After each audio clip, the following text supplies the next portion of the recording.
और बेटा हो जाए तो बड़ी प्रसन्नता होगी, बैंड बाजे बजेंगे, डीजे बजेंगे महाराज। और बेटी हो जाती है, रुष्ट हो जाते हैं कुछ लोग। नहीं मेरे प्यारे,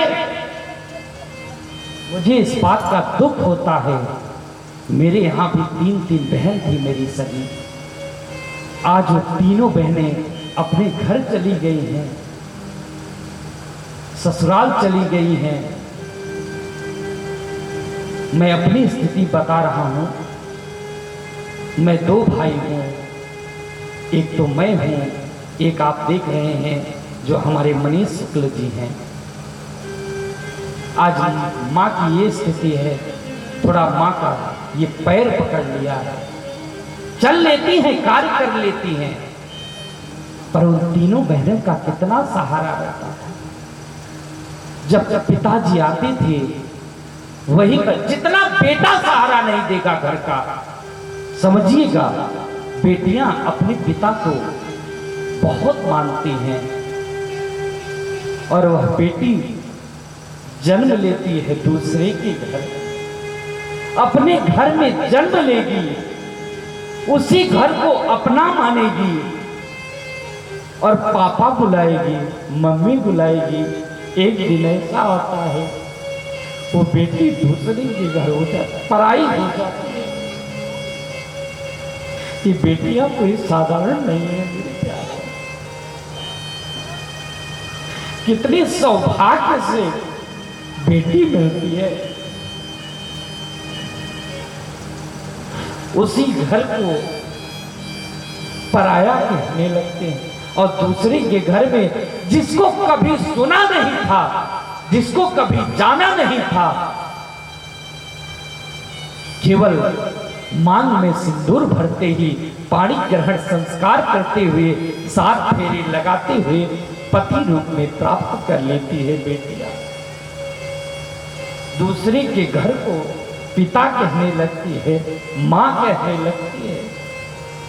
और फिर भी आप दूर चले जाए, वो बेटी दूर जाएगी, फिर भी जब कोई कष्ट पड़ेगा ना, आपका बेटा आपको याद नहीं करेगा जल्दी, पर वह बेटी रोते रोते उसका दिल नहीं मानेगा, जरूर मायके से आएगी पिता से मिलने।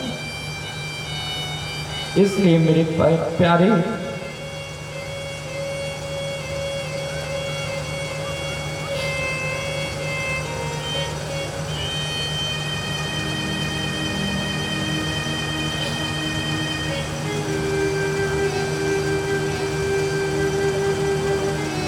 एक बार भाव से क्या बोलना पड़ेगा, जोर से बोलना पड़ेगा। देखो, अगर हम आपको शिक्षा दे रहे हैं, आप और लोगों को शिक्षा देंगे।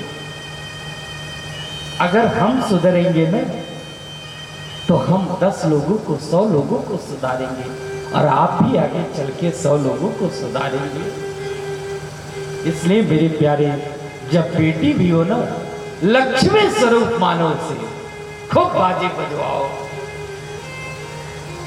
मैं तो कहता हूं व्यासपीठ से, मेरी भी पहले अगर पुत्र और पुत्री हो ना, तो सबसे पहले पुत्री हो, लक्ष्मी हो। और महाराज, अब देखो, माँ ने 9 महीने गर्भ में धारण किया, मुझे जन्म दिया। मैं एक गृहस्थ हूं, मैं एक कथावाचक हूं, मैं एक ब्राह्मण परिवार से हूं। मैं शुक्ला हूं, शुक्ला, गर्ग गोत्र है मेरा नाम, गोत्र गर्ग है।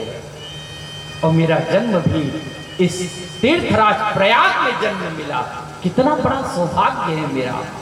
और तो और, जहां गंगा यमुना सरस्वती कलकल कल्लोल कर रही हैं, और तो और सही इस भारत भूमि में मिला। और सबसे बड़ी कृपा हुई कि मुझे ठाकुर जी घर अपने बुला लिए, वृंदावन धाम में, और अपना ही कथा कहने का सहयोग दे दिए। जाओ मेरी कथा को कहो, मेरे लीला को कहो, मेरे भागवत का प्रचार प्रसार करो। और मेरा भी विवाह है 7 दिसंबर को महाराज। तो महाराज तो इसलिए मैं भी अभी तक ब्रह्मचर्य में का पालन कर रहा था। 4 ब्रह्मचर्य, गृहस्थ, वानप्रस्थ और सन्यासी 4 हैं। 4 वर्ण बताए गए हैं और 4 धर्म बताए गए हैं। देखो, सबसे पहले ब्रह्मचर्य का पालन करते हुए विद्या का अध्ययन करना चाहिए। कलयुग में 100 वर्ष की आयु मिला है। प्रथमे नार्जितो विद्या, द्वितीय नार्जितो धनम, तृतीय नार्जितो धर्म, चतुर्थी किम करिष्यति। प्रथम अवस्था में हमें विद्या ग्रहण करना चाहिए।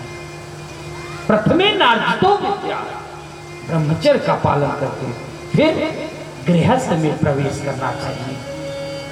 फिर गृहस्थ के बाद वानप्रस्थ में प्रवेश करना चाहिए और वानप्रस्थ के बाद सन्यास में प्रवेश करना चाहिए।